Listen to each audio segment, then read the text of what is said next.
Assalamualaikum warahmatullahi wabarakatuh.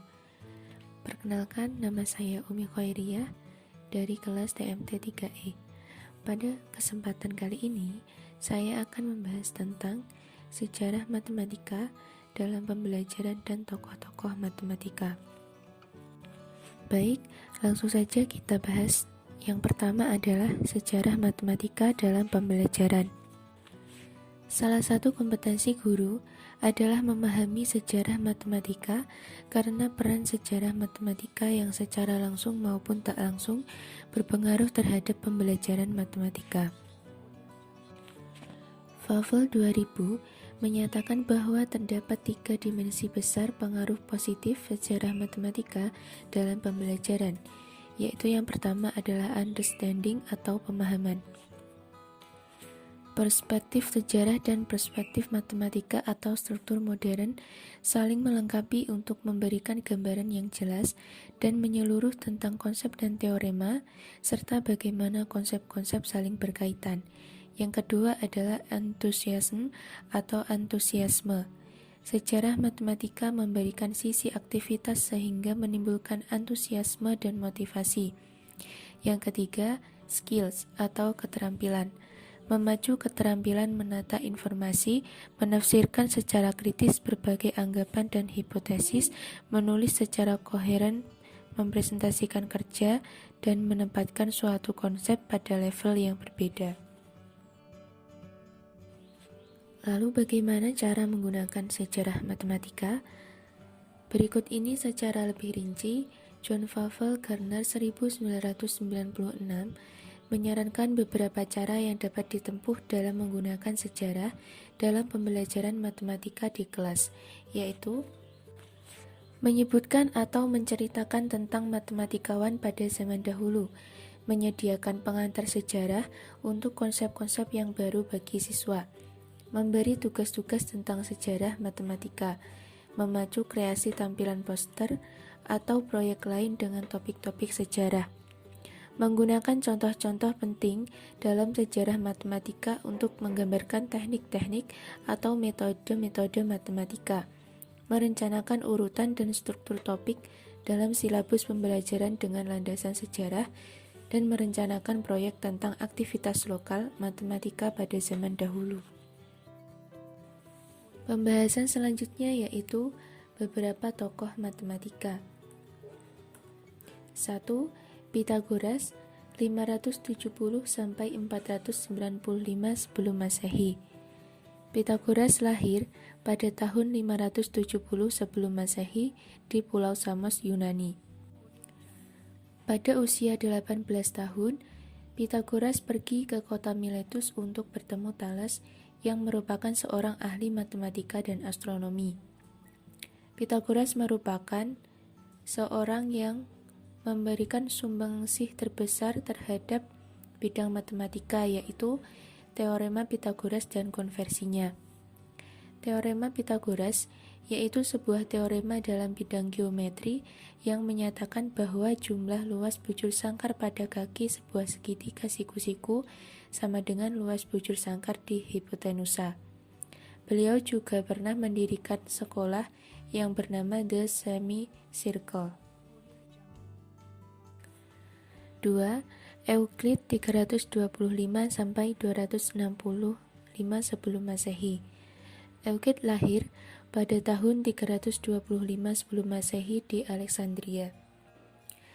Beliau dikenal sebagai bapak geometri karena memberikan pondasi yang jelas pada geometri. Karya terkenal dari Euclid adalah Elemen, yang merupakan kompilasi pengetahuan dan menjadi sumber belajar selama 2000 tahun. Seluruh buku itu dibagi menjadi 4 bagian. Yang pertama adalah definisi, berisikan definisi tentang titik, garis, garis lurus, sudut, sudut tegak lurus, lingkaran, dan sebagainya. Yang kedua, postulat. Pada matematika modern, istilah gagasan umum ini lebih dikenal dengan nama aksioma yang artinya sama dengan postulat.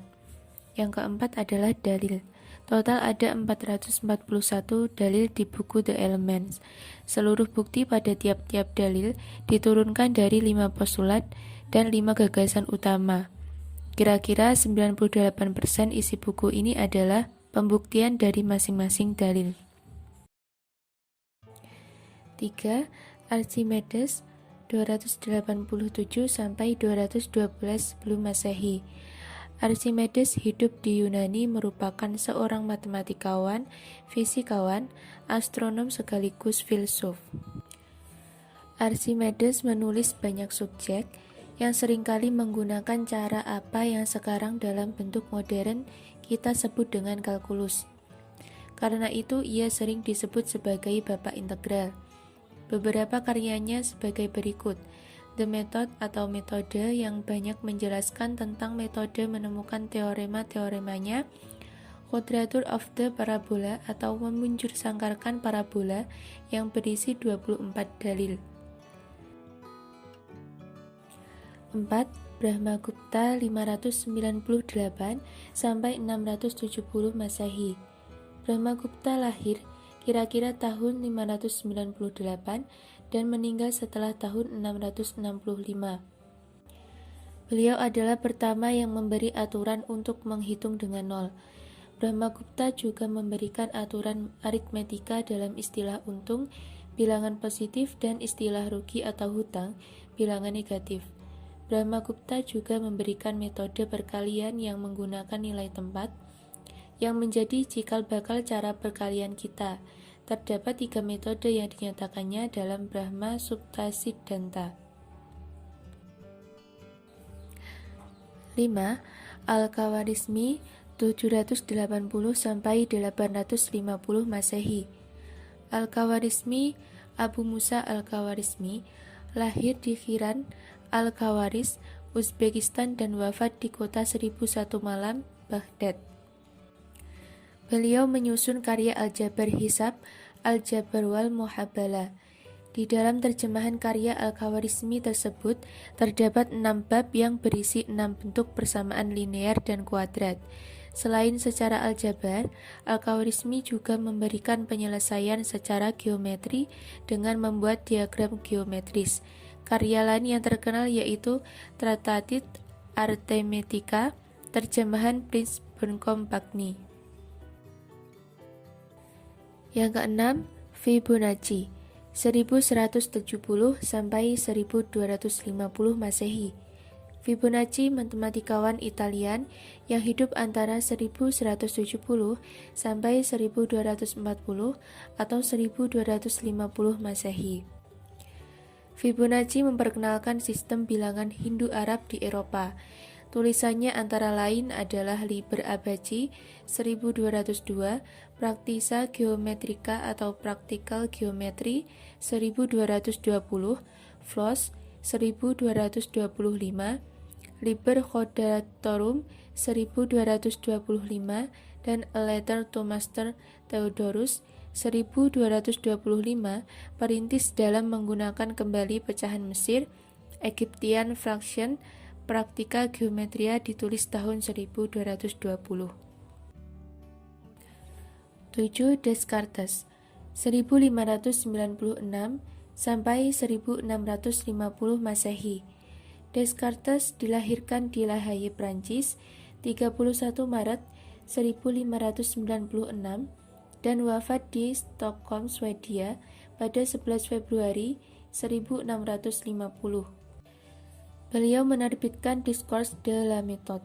Karya terpenting terletak pada La Géométrie yang membahas mengenai matematika. Dalam karya ini terdapat ide geometri analitik, yaitu masalah yang memuat gagasan mengaitkan geometri dan aljabar.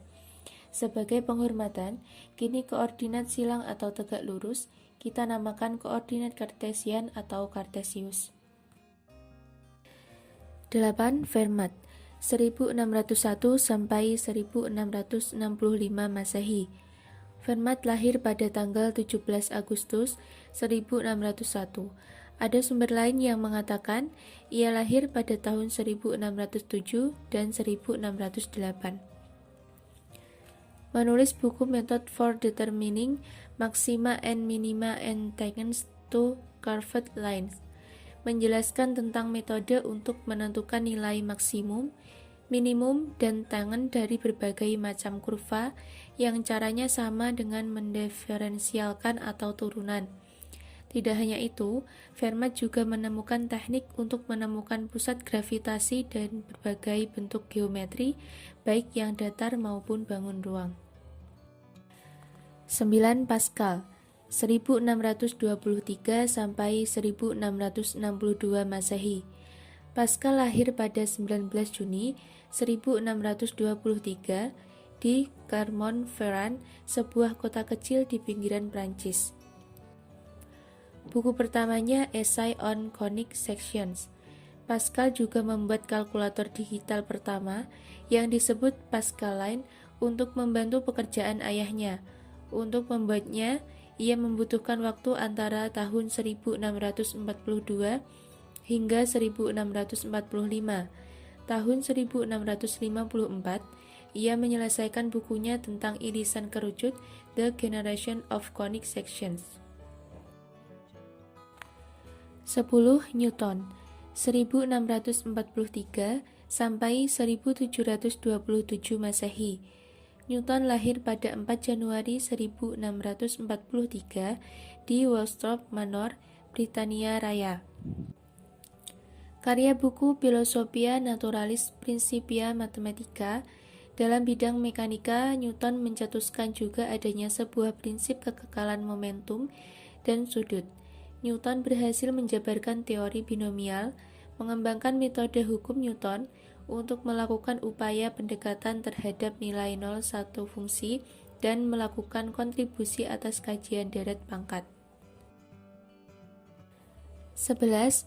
Gauss 1777 sampai 1855 Masehi. Gauss dilahirkan pada tanggal 30 April 1777 di kota Brunswick, Jerman.